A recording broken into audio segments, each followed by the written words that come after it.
राधे गोविंद गोविंद राधे राधे राधे गोविंद गोविंद राधे राधे राधे गोविंद गोविंद राधे गोविंद राधे गोपाल राधे गोविंद राधे गोपाल राधे गोविंद राधे गोपाल राधे गोविंद राधे गोपाल राधे गोविंद राधे गोपाल राधे गोविंद राधे गोपाल राधे गोविंद राधे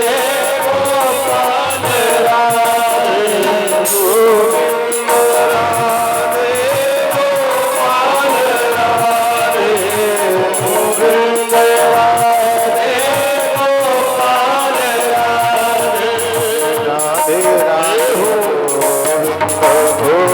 गोविंद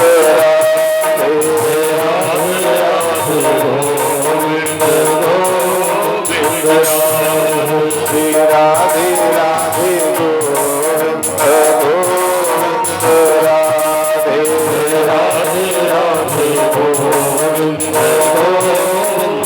राधे गोविंद राधे गोपाल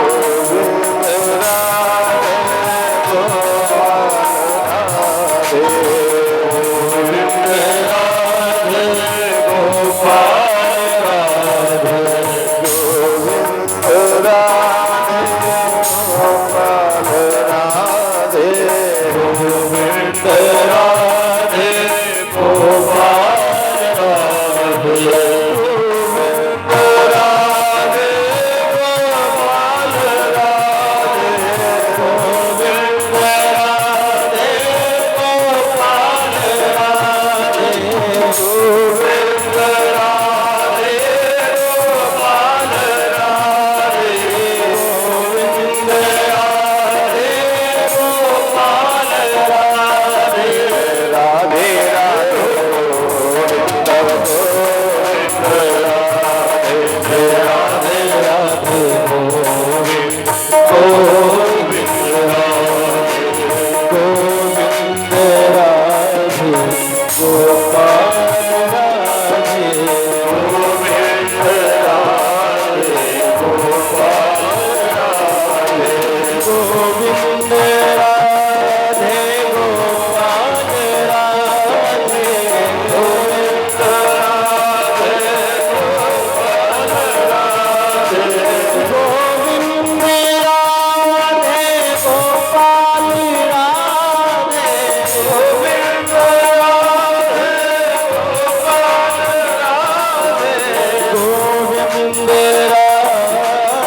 राधे गोपाल राधे गोविंद राधे गोपाल राधे गोविंद राधे गोपाल राधे गोविंद राधे गोपाल राधे गोविंद राधे गोपाल राधे गोविंद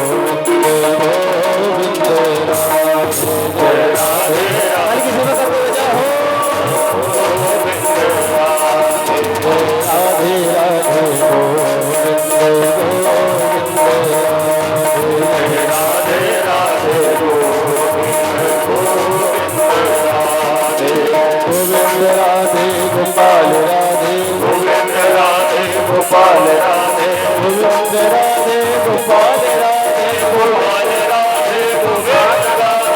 गोविंद राधे गोपाल राधे गोपाल राधे गोपाल राधे गोविंद राधे गोपाल राधे गोविंद राधे गोपाल राधे राधे राधे गोविंद राधे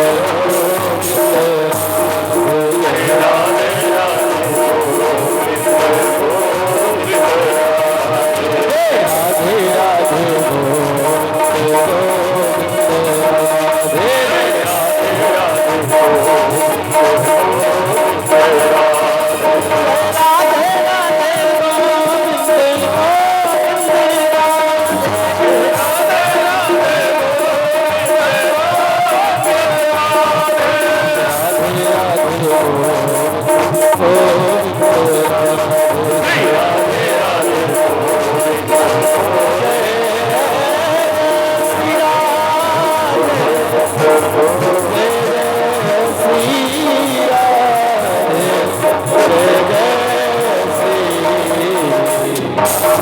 बोलिए द्वारकाधीश भगवान की जय हो। कामास्तु वासुदेवांसु दग्धं प्राकृतमन्युना देवो पपत्नये भूय तमेव प्रत्यपद्यतो।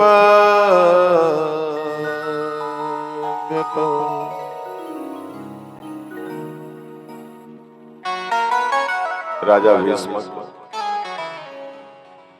कुमकुम पत्रिका भेजकर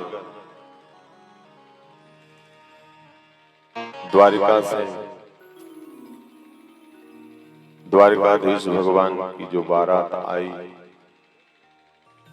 सत्कार करके अपनी बेटी रुक्मिणी का विवाह प्रभु के साथ किया। बड़ी धूमधाम से भगवान का विवाह हुआ।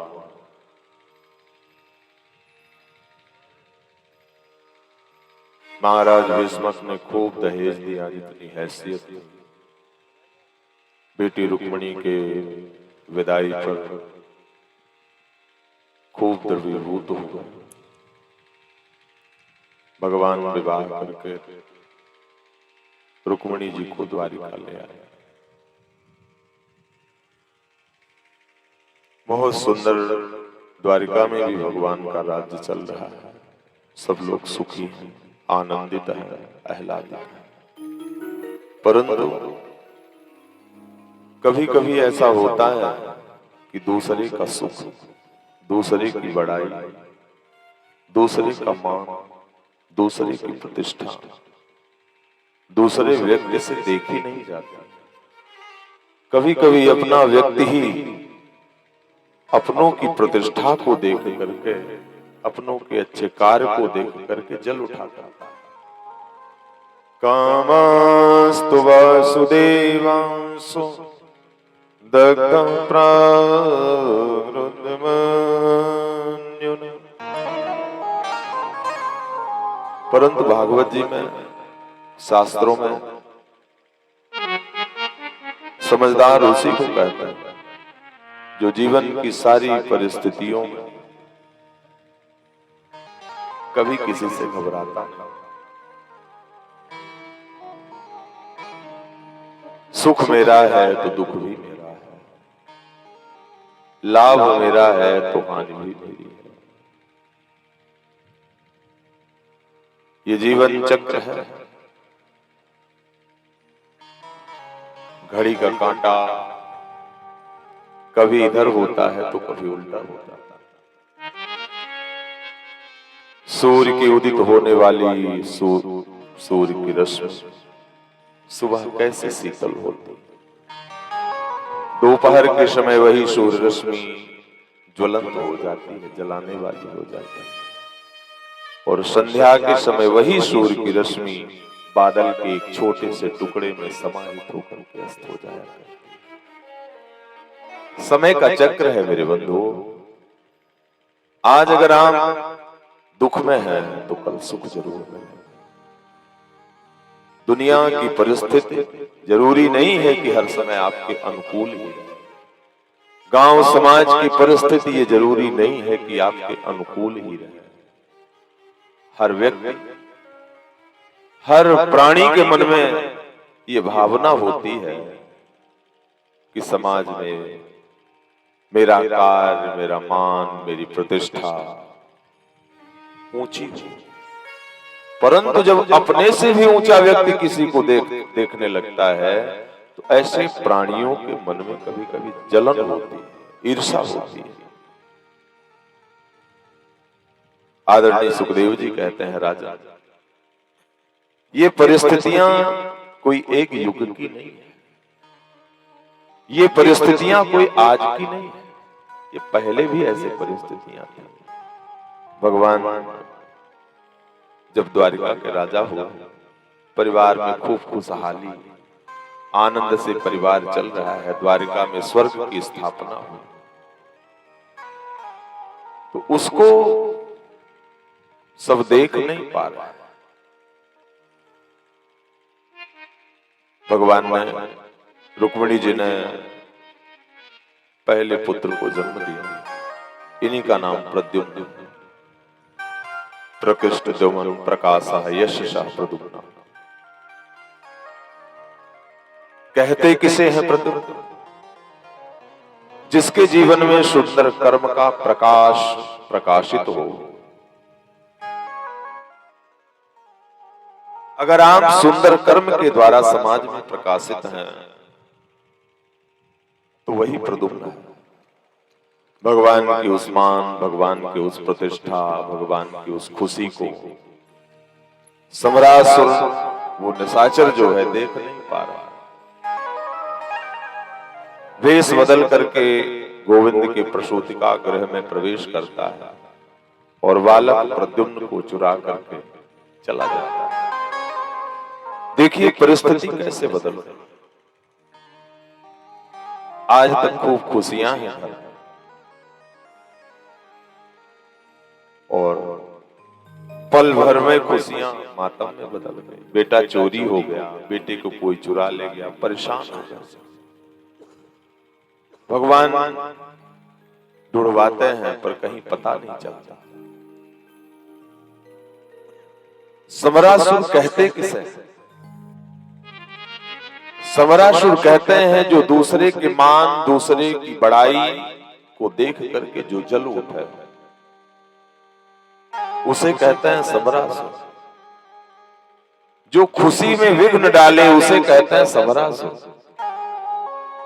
आपकी खुशी देखी नहीं जा रही तो समरासुर बन करके जो उसमें विघ्न पैदा करे उसे कहते हैं समरासुर। परंतु आप घबराएं नहीं। अगर आपके अंदर साहस है,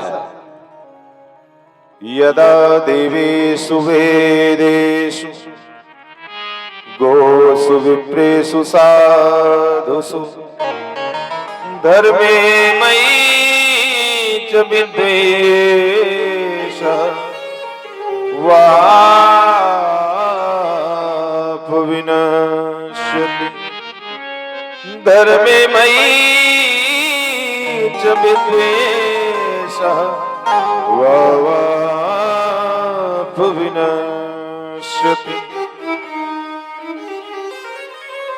ऐसी सोच रखने वाला प्राणी जब देवता, गौ, ब्राह्मण,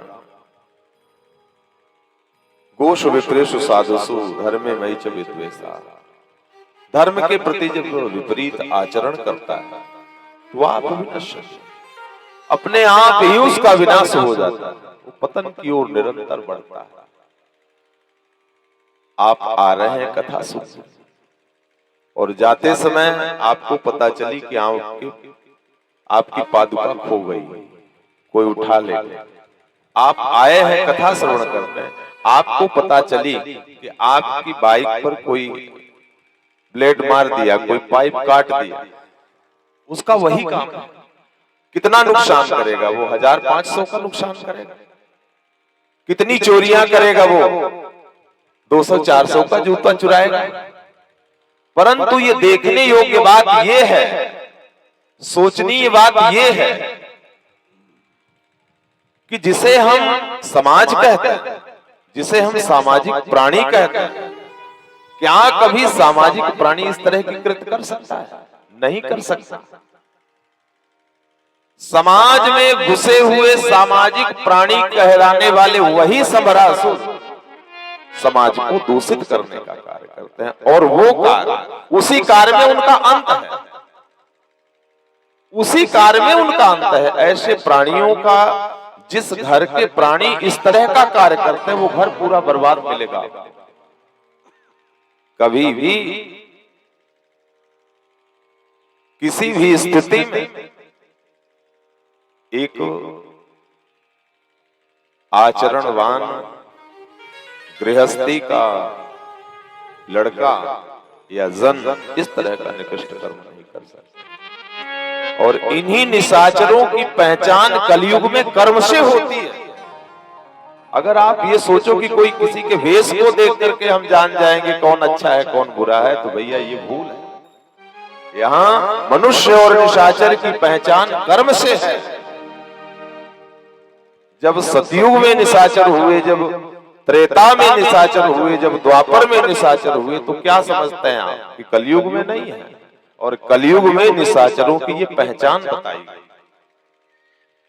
तो इस परिस्थिति को आप झेलें, इस परिस्थिति को पा करके आप घबराएं नहीं, आप उस भगवान से अपने विश्वास को तोड़ें। वैसे हम लोग जब ज्योतिष का वो देखते हैं तो अक्सर कहा करते हैं, जब ग्रह दशाएं खराब चलती हैं तो कहते हैं जूतियां, अपनी पहनी हुई जूती किसी को दे दो।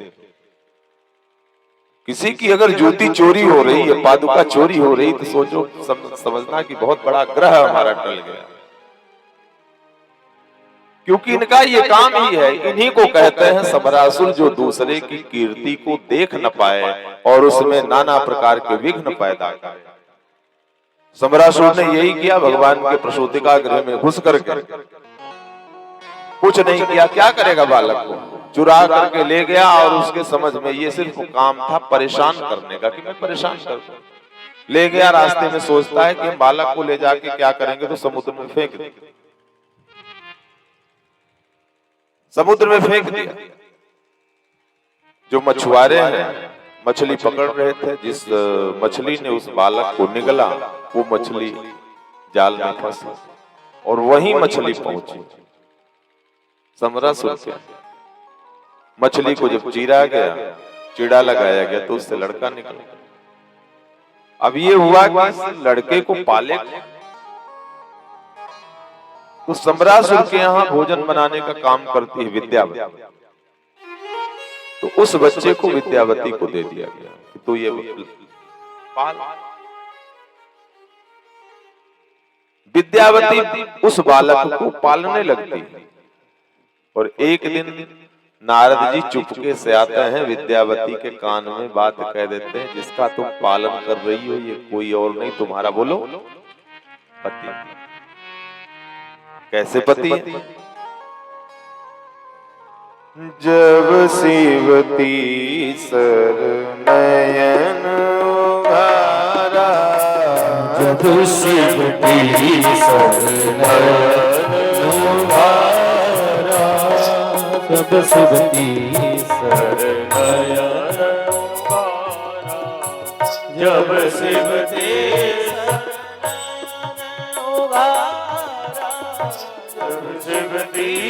सर नयन उघारा, निर्खत काम भयो जरि छारा, निर्खत काम भयो जरि छारा, जब शिवती सर नयन उघारा, जब शिवती सर नयन उघारा, निर्खत काम जरि छारा, निर्खत काम भयो जरि छारा, निर्खत काम भयो जरि छारा, निर्खत काम भयो जरि छारा।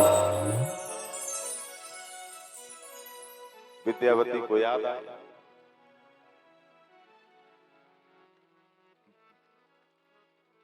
प्रद्युम्न का पालन करती हैं। प्रद्युम्न जी बड़े होते हैं और बड़े होकर के समरासुर का वध कर अपनी पत्नी को लेकर के प्रद्युम्न जी जब तक द्वारिका गए, तब तक भगवान के 16,108 विवाह हो चुके थे।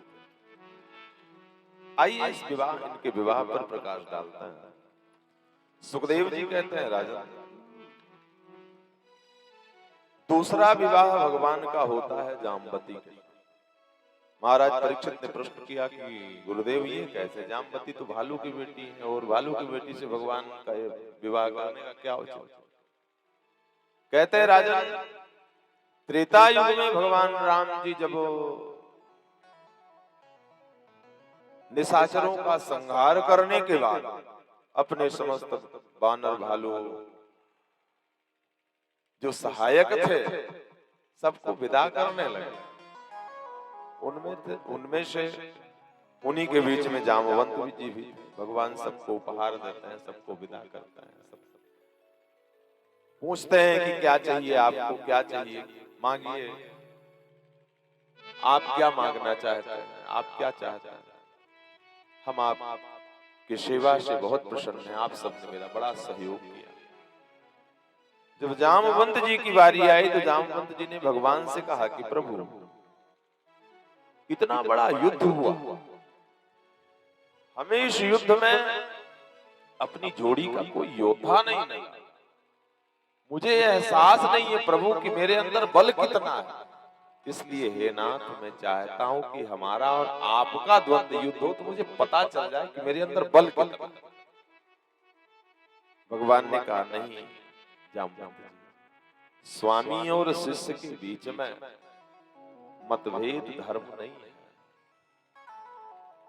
स्वामी और शिष्य के बीच में मतभेद हो जाए ये धर्म निहित नहीं है।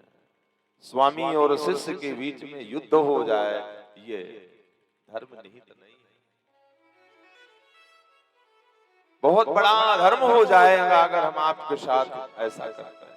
इस वजह से आप इंतजार कीजिए, आपकी इच्छा हम द्वापर में पूर्ण करेंगे।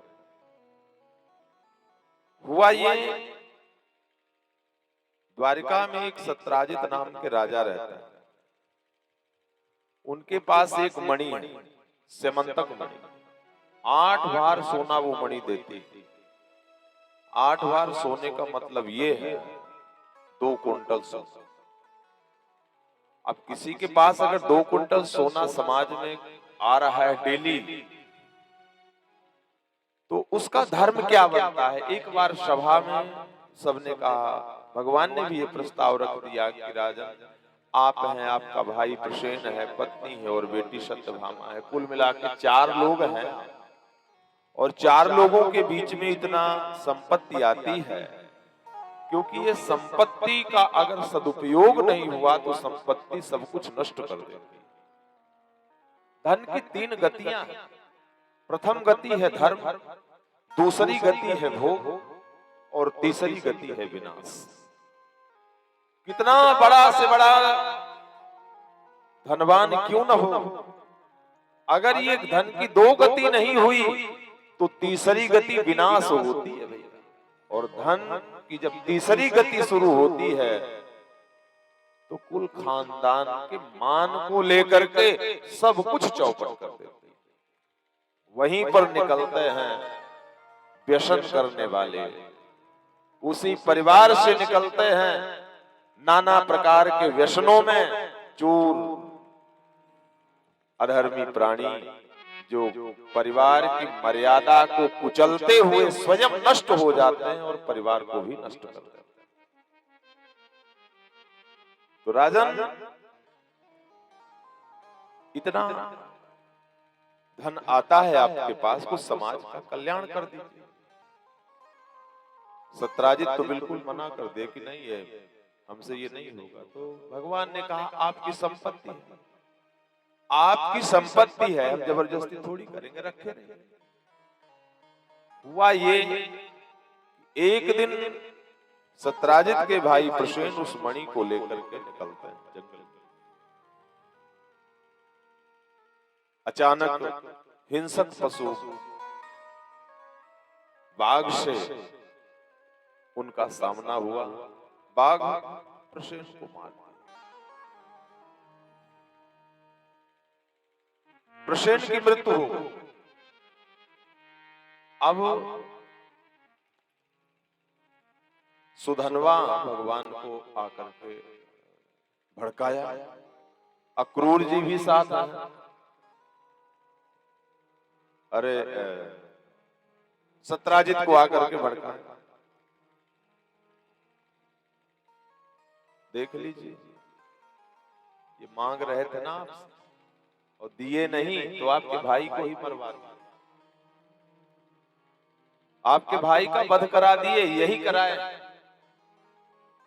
समाज में ऐसा प्राणी कितना आप लोग प्रिय बना लेते हो जो आपके पास बैठ करके कानाफूसी करता है, आपके जीवन को नष्ट करना चाहता है। जिससे आपका बैर होगा उसके प्रति वो कहता, आज तो वहां चौराहे पर उसकी दुकान पर वो ऐसे बोल रहा था।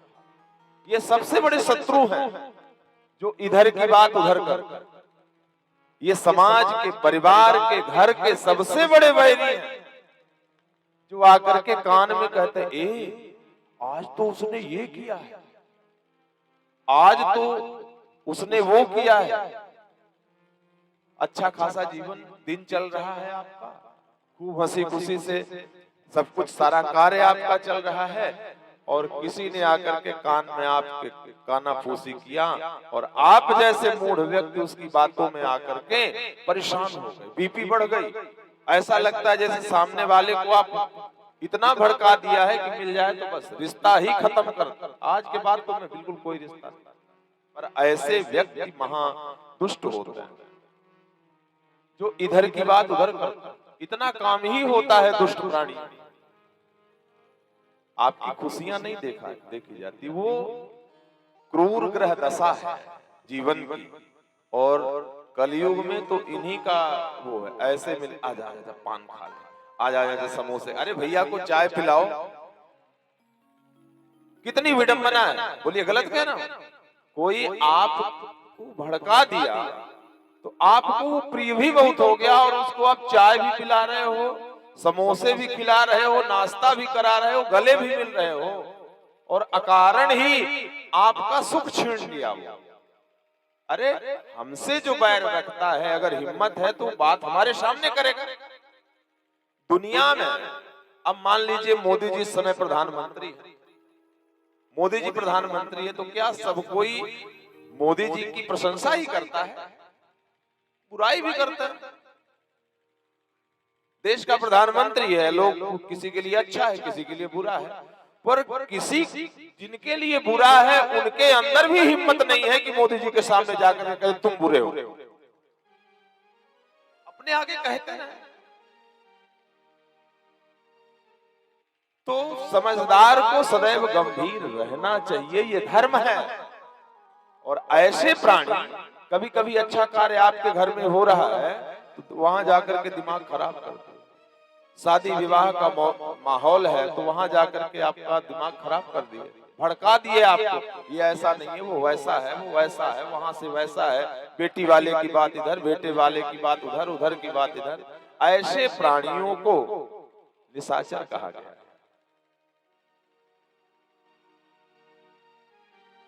ये ब्रह्म राक्षस के श्रेणी में आया करते हैं, ये ब्रह्म राक्षस की श्रेणी में आया करते हैं। जो अच्छे कार्य में विघ्न डालते हैं उन्हें ब्रह्म राक्षस की श्रेणी में लिया गया। भगवान ने कहा तो अच्छा था, पर सत्राजित को जाकर के भड़का दिए, किया भाई आपका जो मरा है ना कोई और नहीं, द्वारिकाधीश ही मर, देखो उस दिन मणि मांग रहे, आपने दिया नहीं तो मरवा दिया। व्यर्थ का कलंक लग गया भगवान, और काजर से भी कारी कोई वस्तु है तो वो है व्यर्थ का कलंक। भगवान बहुत परेशान हुए, गुरु गर्गाचार्य जी के पास पहुंचे कि प्रभु ये क्या हो गया, हमने तो ऐसा किया नहीं, हम तो कलंकित हो गए। तो भगवान गर्गाचार्य जी देखते हैं, कहते हैं द्वारिकाधीश, भाद्रपद मास के शुक्ल पक्ष की चतुर्थी का चंद्रमा आपने देखा है, इस वजह से ये कलंक लगा है। वो चंद्रमा कलंकित तो होता है। अब बात ये उठी कि कलंक ये मिटे तो मिटे कैसे, एक बार कलंकित हो न जाए। तो भगवान उसकी सच्चाई का पता लगाने के लिए निकलते हैं दो चार लोगों के साथ। जहां सत्राजित की मृत्यु हुई उस स्थान पर देखे तो शेर के पदचिन्ह थे। तो शेर के पदचिन्हों पर वो चलने लगते हैं, आगे बढ़े तो शेर भी मरा मिला। जहां शेर मरा पड़ा है वहां पर भालू के पदचिन्ह। अब उन्होंने भालू के पदचिन्हों को पकड़ा तो एक गुफा पहुंच गए। गुफा में गए तो एक सुंदर सी कन्या उस मणि को लेकर के खेल रही है। भगवान पूछे कि मणि आपको कहाँ मिली है, दीजिए हमको। जामवती ने कहा नहीं आपको नहीं दे सकती, हमारे पिताजी ला करके दिए। कहाँ है पिताजी, बुलाओ। जामवंत जी निकले गुफा से बाहर, बोले मणि ये चाहिए, बोले मणि तो नहीं दूंगा, चले जाओ यहां से। भगवान ने कहा मणि तो मैं लेकर के जाऊंगा। जामवंत जी कहते किसी भी सूरत में मणि नहीं देंगे, अगर आप अपना भला चाहते हो तो तुरंत चले जाओ यहां से, नहीं मसल दूंगा। फिर तो बोले कि चलो, और द्वंद्व युद्ध शुरू। द्वंद्व युद्ध में भगवान ने जामवंत जी की नस नस ढीली कर दी, और जब जामवंत जी की नस नस ढीली हुई तो जामवंत जी हाथ जोड़ करके प्रभु समझ गए और प्रभु के चरणों में साष्टांग, हे प्रभु माफ कर दीजिएगा, मैं पहचान गया आप हैं। अपनी बेटी जामवती का हाथ भगवान के हाथ में दे करके जामवंत जी भगवान के धाम को चले जाते हैं। दूसरा विवाह भगवान का हुआ जामवती के साथ। अब प्रसेन की हत्या का जब वास्तविक पता चला तो सत्राजित बहुत लज्जित हुआ कि मैंने इसके कहने पर द्वारिकाधीश के ऊपर कलंक का टीका लगाया, कलंकित किया। बहुत लज्जा में है सत्राजित, जीने की आस छोड़ रहे हैं सत्राजित, इतना लज्जित हुए। भगवान के चरणों में साष्टांग होकर के और अपनी बेटी सत्यभामा और वो मणि भी भगवान को समर्पित करके फिर चले गए प्रायश्चित करने के। तो तीसरा विवाह भगवान का होता है सत्यभामा के साथ। एक बार भगवान अर्जुन के साथ चले जा रहे थे, कल कल निनादिनी पावन यमुना के पुलिंद तट पर एक सुंदर कन्या बैठी हुई है। जिस कन्या को देख करके भगवान ने अर्जुन से कहा, अर्जुन देखो इस निर्जन वन में यह सुंदरी यहाँ कैसे बैठी हुई है, आप पता लगाओ। अर्जुन यमुना के किनारे जा करके उस युवती से पूछते हैं, उस सुंदरी से पूछते हैं कि देवी आप कौन हो? निर्जन वन में यमुना के पुलिंद तट पर बैठी आप क्या कर रही हो, बताओ। अहं देवस्य शबतु दुहिता पतिमीच्छति वृषणो वरेण्यो वरदम् तपः परममास्थितम्। मैं द्वारिकाधीश भगवान श्री कृष्ण को पति के रूप में वरण किया और उन्हें पति के रूप में पाने के लिए मैं तपस्यारत हूं। अर्जुन ने कहा अच्छा, तब तो बड़ा अच्छा संयोग है, वो तो हमारे साथ नहीं है, उन्होंने ही भेजा है कि जाओ पता लो। वो खड़े हो, आओ आओ। और अर्जुन जो है कालिंदी यमुना को लेकर के जाते हैं और अर्जुन ही हाथ सौंपते हैं भगवान के हाथ में कालिंदी यमुना का, और अर्जुन ही विवाह करवाए, मंत्र भी अर्जुन ही पढ़े। तो चौथा विवाह यमुना के साथ होता है। विंद और अरविंद नाम के राजा हैं, ये दो भाई हैं।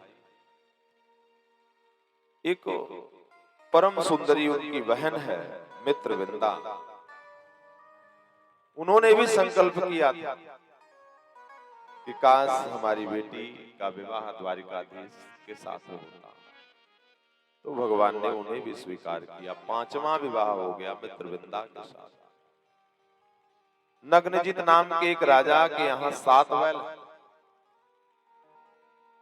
और उन्होंने स्वयंवर किया हुआ है कि जो भी योद्धा 7 बैलों के नाक में एक साथ नकेल डाल देगा मैं अपनी पुत्री का विवाह करूंगा। तो उस स्वयंवर में मेरे प्रभु भी पहुंचे और पहुंच करके 7 बैलों के नाक में एक साथ नकेल डाल करके ये कार्य भी भगवान संपन्न किए। तो छठवां विवाह जो भगवान का है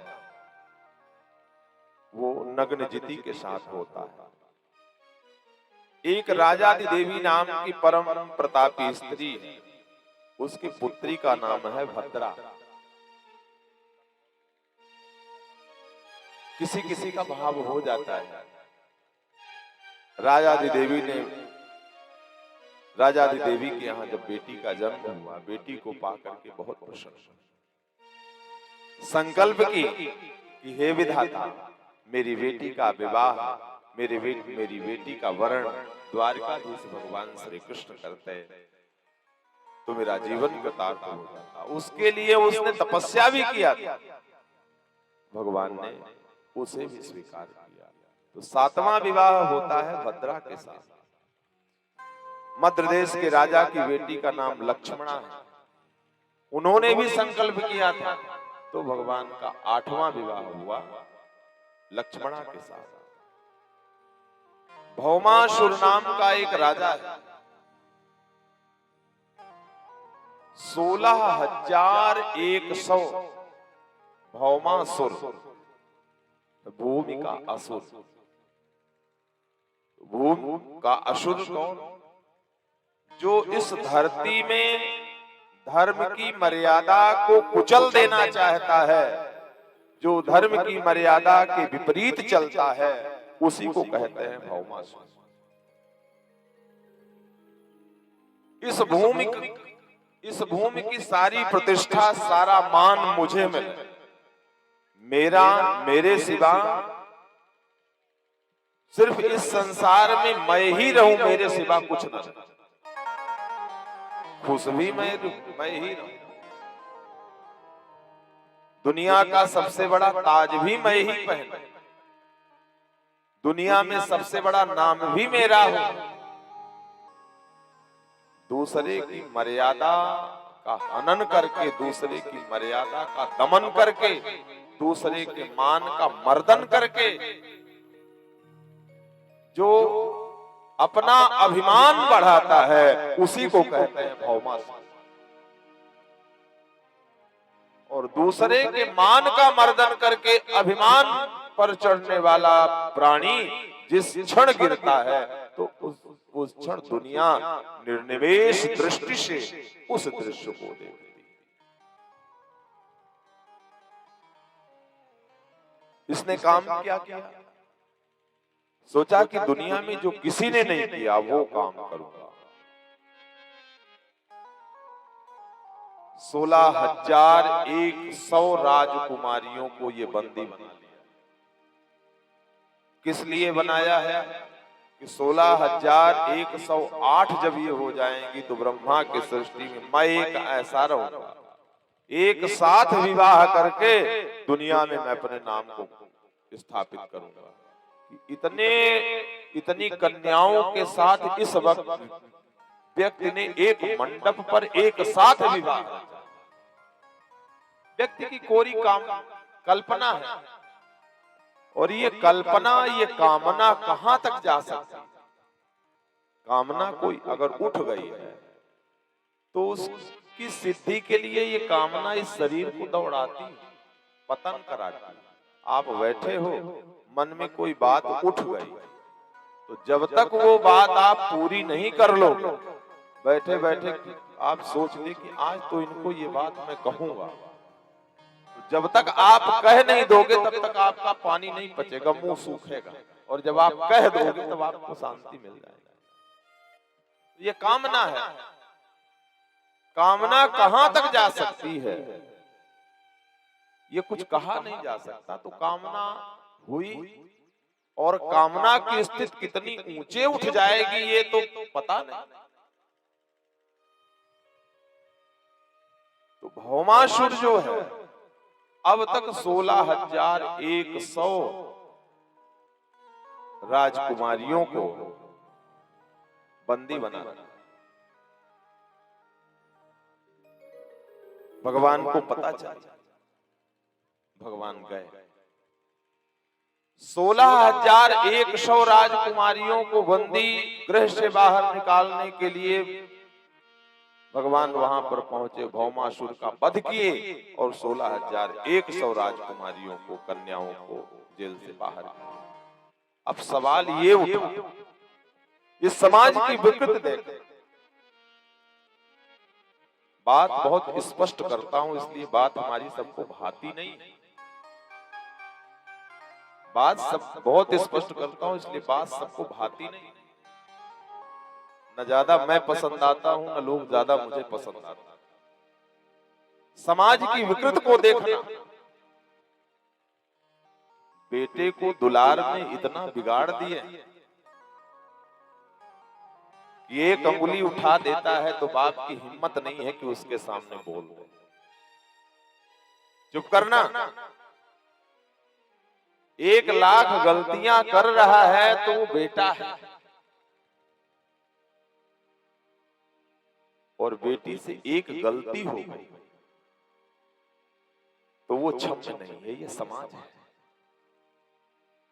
बेटी से गलती हो रही है तो पास में बिठा करके उसे सभ्यता और संस्कार की शिक्षा नहीं दे सकते हो कि बिटिया कभी बैठा करके उसे संस्कार भी दो, कभी बिठा करके अपने परिवार की मर्यादा की बात भी करो कि बेटी तुम्हारे हाथ में इस परिवार की मर्यादा है।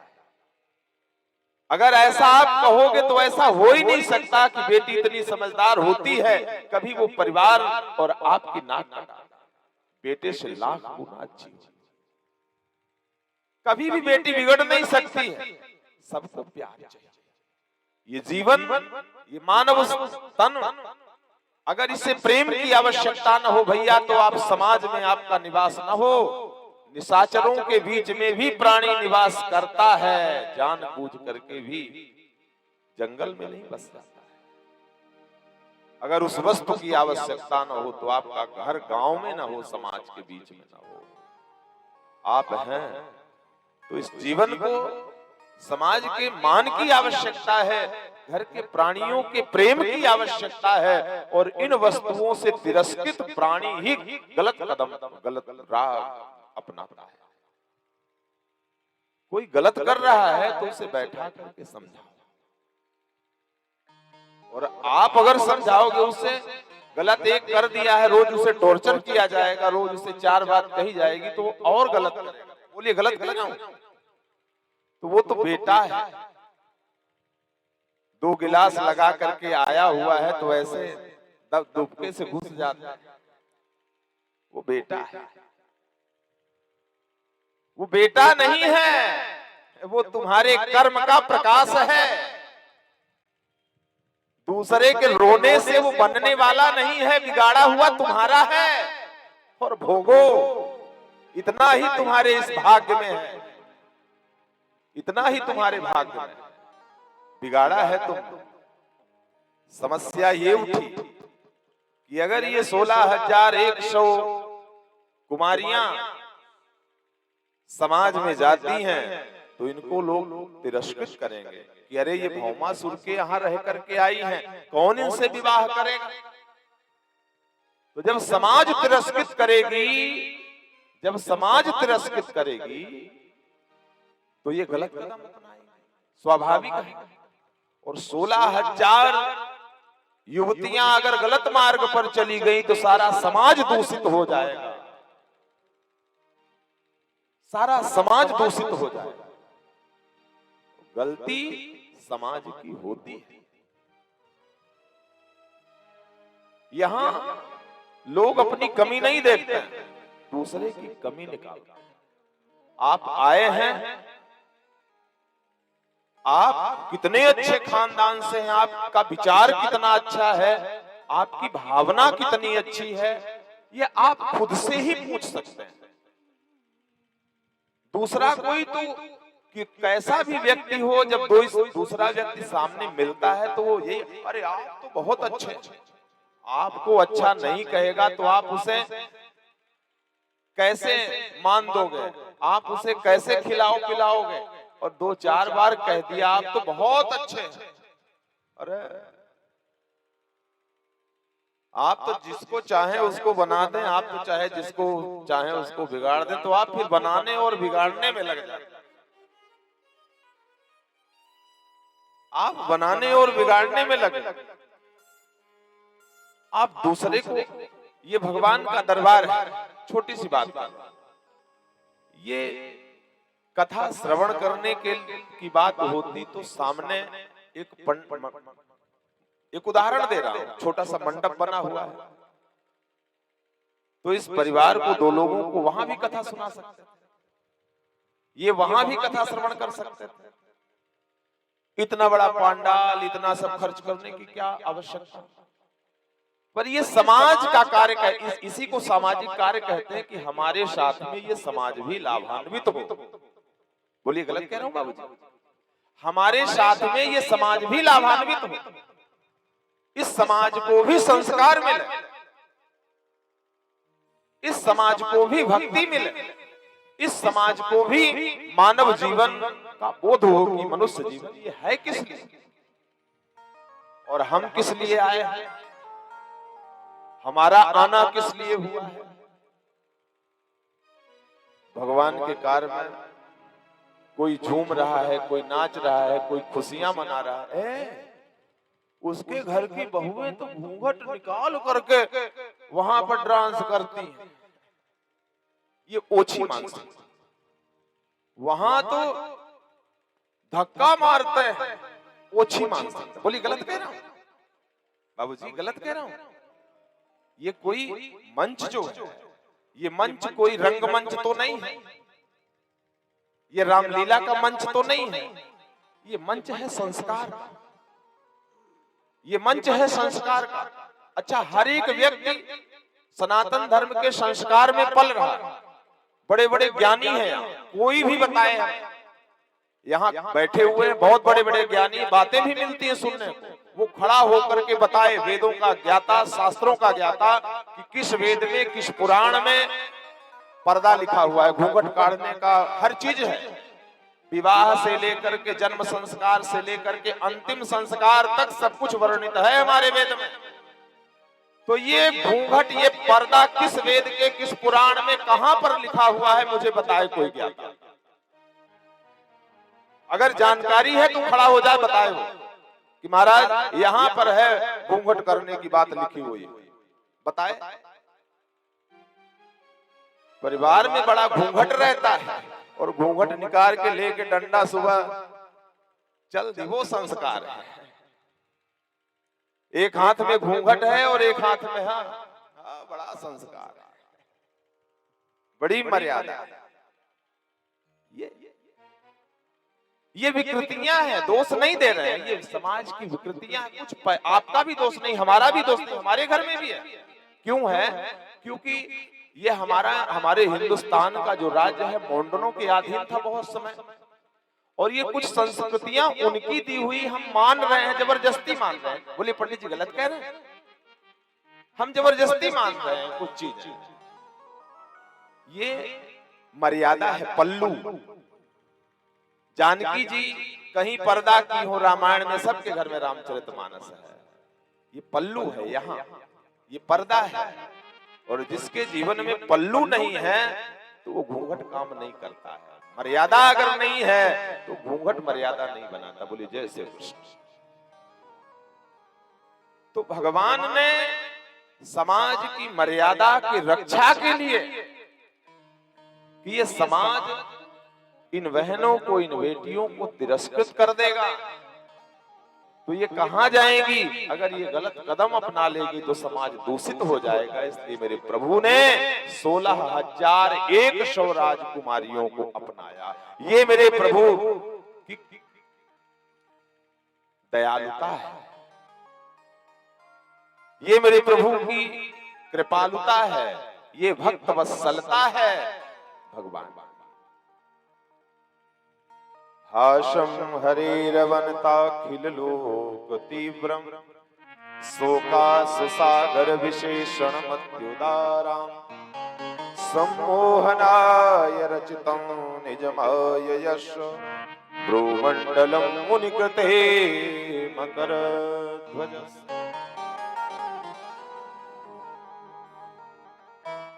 आदरणीय सुखदेव जी कहते हैं, राजन जब जीव के अंदर ये भाव आ जाए हाशम हरिर्वनता खिल लोक तीव्रम। हमारे जीवन को संवारने वाला, इस जिंदगी को खुशियां प्रदान करने वाला कोई और नहीं। इन होठों में मुस्कान देने वाला वही द्वारिकाधीश है। शोका सुसागर विशेषण मत्युदारा। और जिस क्षण जीव के अंदर ये भाव आ जाए कि हमारे जीवन में खुशियों का प्रदाता वो मालिक है, खुशियां हमें कोई और नहीं दे सकता सिवा उसके। हर चीज हर वस्तु युग में खरीद सकते हो, पर अगर खुशी और चैन की बात करें भैया तो भगवान की शरण में आए बिना वो आपको नहीं प्राप्त हो सकती है। क्योंकि इस संसार का प्रत्येक मनुष्य परमात्मा की कृपा दृष्टि प्राप्त करना चाहता है, विशेषकर जब वो दुखों के सफर से गुजरता है, दुखों के सागर में निमग्न होता है, अपने आप को जब वो अकेला महसूस करता है, तब उसका झुकाव उस क्षण परमात्मा की ओर होता है। ईश्वर की कृपा अचानक यूं ही नहीं बरस जाती भैया कि ईश्वर की कृपा अचानक बरस जाएगी। फिर उसे उस कृपा की प्राप्ति के लिए उचित पात्र बनाना पड़ता है, उचित पात्र। ईश्वर की समीपता का लाभ तभी मिलता है जब ये मनोभूमि पवित्र होती है। ईश्वर की समीपता का अनुभव तभी जीव को होता है जब ये अंतःकरण पवित्र होता है, ये मनोभूमि पवित्र होती है। हमारी दृष्टि तामसिक प्रवृत्तियां, तामसिक भाव उस धुंधले दर्पण में उस स्वरूप को नहीं देखने देते। जिस प्रकार धुंधले दर्पण में मुंह दिखाई नहीं देता है, पानी की तली में पड़ी हुई वस्तु गंदे पानी में तब तक दिखाई नहीं देता है जब तक गंदगी उसकी जम नहीं जाती है। ऐसे ही वो आगे पीछे चलने वाला वो परमपिता परमेश्वर, उसकी बरसने वाली कृपा प्राणी तब तक नहीं समझ पाता है जब तक यह मनोभूमि पवित्र नहीं होती, यह गंदगी जब तक बैठती नहीं है तब तक भैया न आप उसके हो न वो आपका है। वो भावनाएं सिर्फ विचलित करती हैं, सिर्फ विचलित करती हैं। बोलिए वृंदावन बिहारी लाल की जय हो। आइए और भी चलते हैं। वेद में 3 कांड, ज्ञान कांड में 4000 श्लोक हैं, कर्म कांड में 80,000 श्लोक हैं, उपासना कांड में 16,000 श्लोक हैं। उप समीपे अशनम उपासना, परमात्मा के समीप जाने का मतलब ही उपासना है। 100 प्रकार के उपनिषद हैं, जिन उपनिषदों में भगवान के भक्ति का निरूपण किया गया है, भगवान के भक्ति का प्रतिपादन किया है, वही भगवान की 100 पत्नियां। गीता में एक श्लोक है, भूमिरापो नलो वायो खम मनो बुद्धिरेव च अहंकारो इति यम्मे भिन्ना प्रकृतिरष्टधा। ये 8 प्रकार की प्रकृति भगवान की पटरानी है। भूमि जल अग्नि वायु आकाश मन बुद्धि चित्त और संस्कार, ये 8 प्रकार की प्रकृति भी भगवान की पटरानी है। अच्छा, पति का अगर अपमान होता है तो सबसे बड़ा कष्ट पत्नी को होता है। प्रकृति परमात्मा के वश में है और हम प्रकृति के वश में है, ये अंतर है। आपने देखा होगा राम जी की मूर्ति, भगवान श्री कृष्ण की मूर्ति बिल्कुल सम, सुंदर सा स्वरूप, हजारों हजार कामदेवों की शोभा जिस स्वरूप में विद्यमान है, हमने वही मूर्ति देखा है। किसी भी तीर्थ में वही सुंदर स्वरूप देखा है। क्यों? वृद्ध आपने क्यों नहीं देखा? कभी भाव आता है क्या ये वृद्ध नहीं हुए? नहीं हुए हैं, क्योंकि ये प्रकृति भगवान की पत्नी है।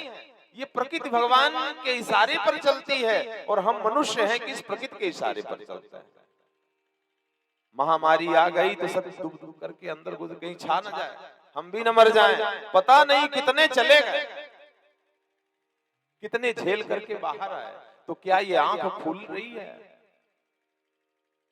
यानी हम प्रकृति के वश में हैं। अच्छा मौसम नहीं है तो सर्दी हो गई, जुकाम हो गया, बुखार आ गई, डॉक्टर के पास दौड़े, बोले इस समय मौसम खराब चल रहा है।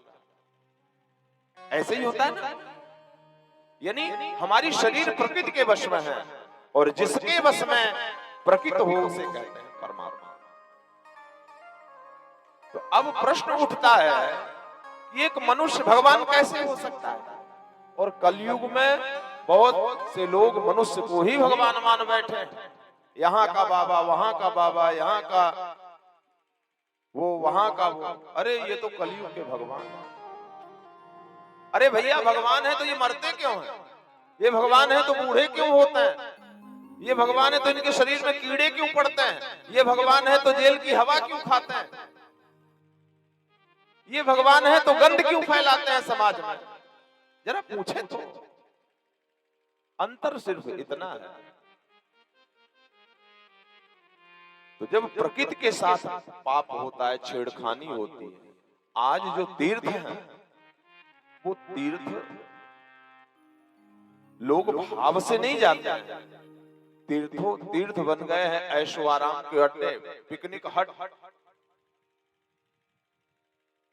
तो इस दृश्य से, इस कृत्य को देख करके प्रकृति अकुलाती है कि यहाँ तो भगवान का अपमान हो रहा है, यहाँ मेरे प्रभु का अपमान हो रहा है। और उसकी अकुलाहट का फल ये होता है कि कहीं अतिवृष्टि है, कहीं अतिबाढ़ है, कहीं सूखा है, कहीं महामारी है। कितने महामारी में मरे जा रहे हैं, कितने बाढ़ में मर गए, कितनी भीषण आग में जल गए, हिसाब नहीं। कोरोना में WHO ने वो दिया 45 लाख लोगों से ज्यादा भारत में लोगों की मृत्यु हुई है। पर क्या बोध है आपको कि भगवान ने मुझे बचा लिया है तो समाज के साथ, परिवार के साथ प्यार से रहें?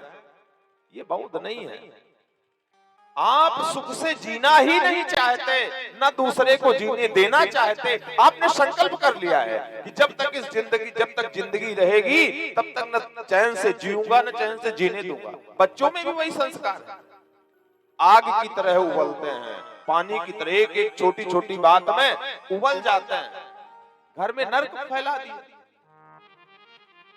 घर में नर्क फैला दिया, जिंदगी को नर्क बना दिए, जबकि है सब कुछ अपने हाथों में। आप चाहो भाई अनुभूति का सुख है, अनुभूति का दुख है, तो भैया अगर आपको अपने जीवन में खुशहाल रहना है तो अच्छी अनुभूति क्यों नहीं करते?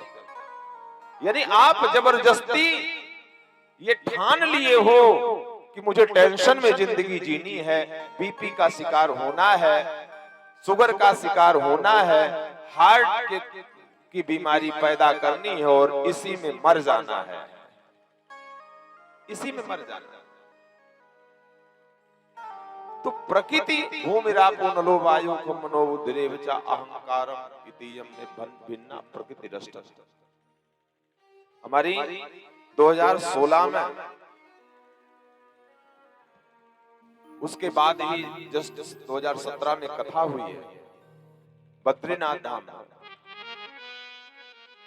467 या 68 गांव अभी उस समय ऐसे थे जिनका कुछ पता ही रहता नहीं, कागज में सिर्फ वर्णित हैं।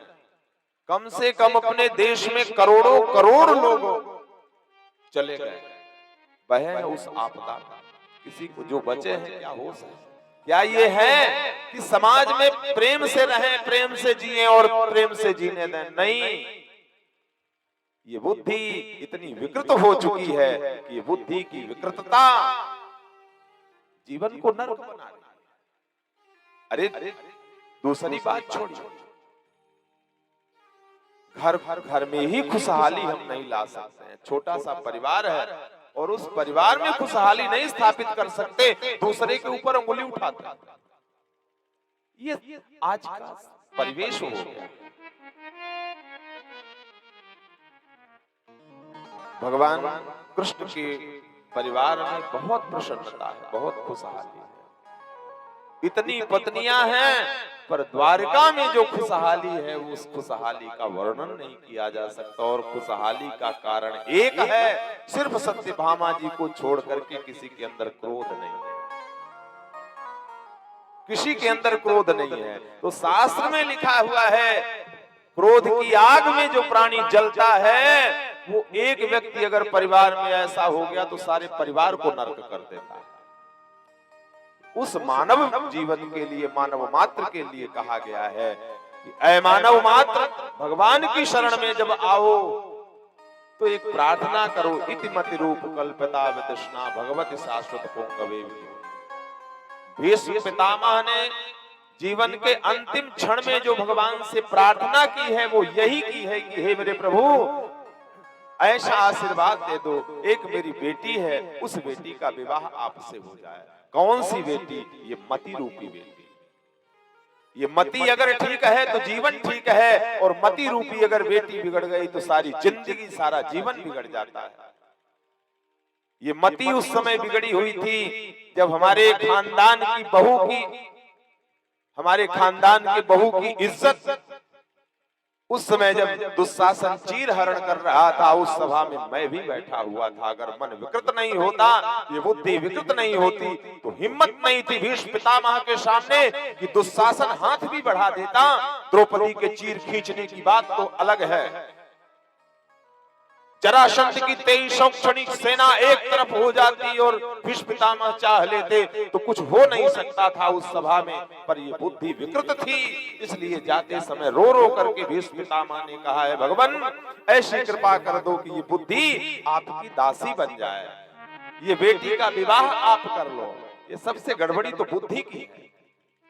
ये कितनी शुद्ध है, जब यहाँ से निकलना, रोड पर पहुंचना, तब पता चले। दो लोग जब साथ में चल देना और कुछ दूर तक जाना, फिर बुद्धि पर विचार करना कि मैं क्या क्या बोल गया, किसके किसके, ये क्या चल रही है, क्या सुना मैंने, यही बुद्धि की विकृतता है। और ये शुद्ध तब तक नहीं होगी जब तक प्रभु के चरणारविंदों में इस बुद्धि को समर्पित नहीं करोगे। आइए भगवान के युगल चरणों का स्तवन करते हैं।